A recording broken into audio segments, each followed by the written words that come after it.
Good afternoon, and thank you for joining us with the CAWRI webinar. And this afternoon, we're going to hear a group of speakers from within the University of Melbourne. But before I begin the proceedings, I would just like to take this opportunity to acknowledge the traditional owners of the lands on which we meet, which is at the University of Melbourne, the Boonwurrung and the Wurundjeri peoples of the Eastern Kulin Nation, and pay our respects to the elders past, present, and those emerging. And I would like to also acknowledge that this is an honour for us to be on these lands where they've had continuous cultural practice for multiple generations.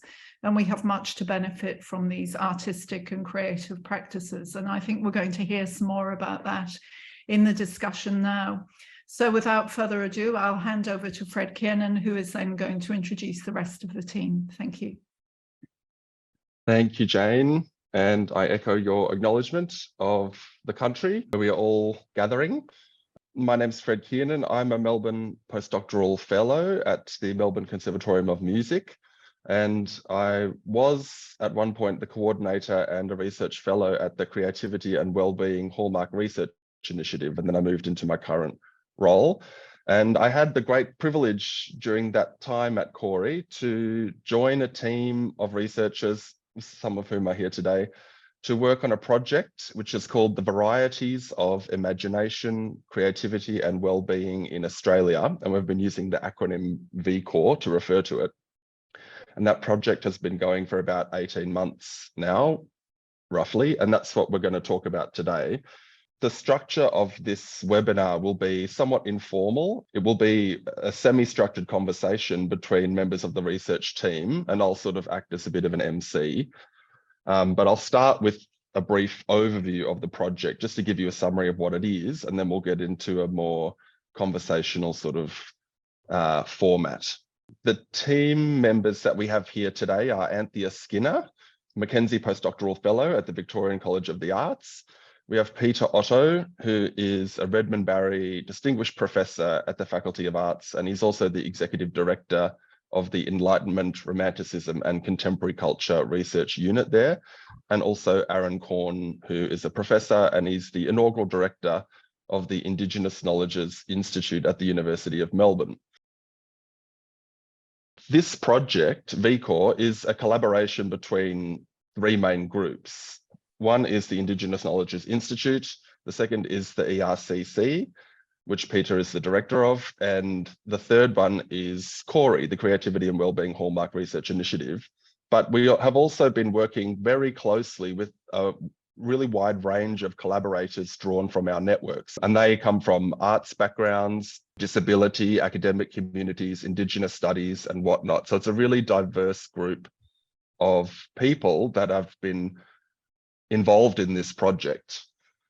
And the aim of it has been to bring together people with diverse views about what imagination, creativity, and well-being mean in order to do three main things. The first is to illuminate how these concepts operate in Australia in different contexts and settings. So just to get a sense of how they look on the ground, if you like, in Australia. To explore how the creative arts and humanities may mediate that operation. And the third main aim is to identify and understand some of the potential implications that these insights may have for the way that Australian society works. And of course, we can't think about the whole of Australian society, but some aspects of it.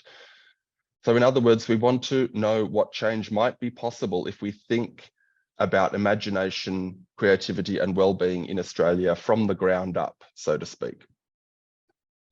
And we've been very deliberately flexible and broad in our research approach. And as we hear more from Anthea and Peter and Aaron, hopefully it will become clear why that has been a very important aspect of our methodology, this flexibility and breadth. So to give you a sense of what we did specifically, in 2021, we brought together a range of artists and writers and musicians from Indigenous, migrant and settler backgrounds, as well as historians of imagination, and those interested in creativity and disability. And we held a series of 3 Zoom conversations with these groups of people. And these were spearheaded by Anthea, Peter, and Aaron.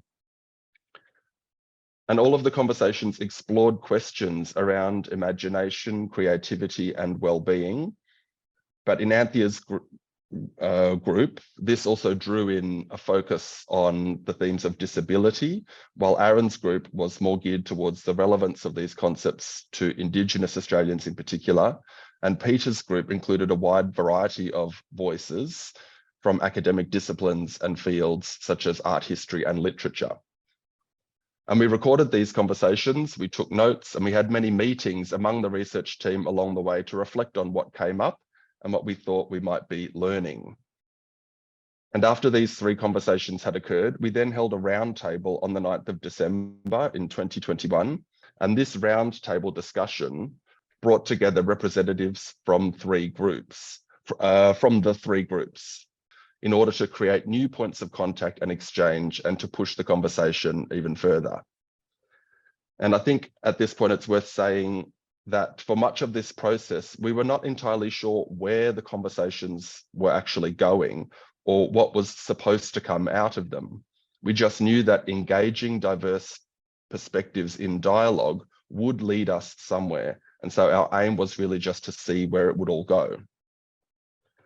And then after that December roundtable, we secured a book contract with the publisher Unlikely to publish an edited volume based on the roundtable discussions. And this will take the form of a multimedia ebook, and that will contain a mix of audio, visual, and text and image contributions, as well as more traditional academic articles and essays. And we have sort of noticed that 4 key themes have emerged in all of this research, which will structure how the book comes together. And the first one of those is traditions. The second is representations. The third is archive and memory. And the fourth is futures. So we're sort of thinking about these 3 key concepts: imagination, creativity, and well-being in relation to these 4 themes. And in each section of the ebook, the individual contributions will draw on the creative arts as a means for exploring potential convergences and divergences between imagination, creativity, and well-being in Australia, with reference to the specific artifacts, practices, and media that shape the experiences and the uses of imagination and creativity in everyday life in relation to well-being. For example, as a disabled person, or as an Indigenous Australian, or as an art historian, or whatever. And the ebook is scheduled for publication early next year, and we anticipate that this will become the seminal text on imagination in diverse cultural contexts.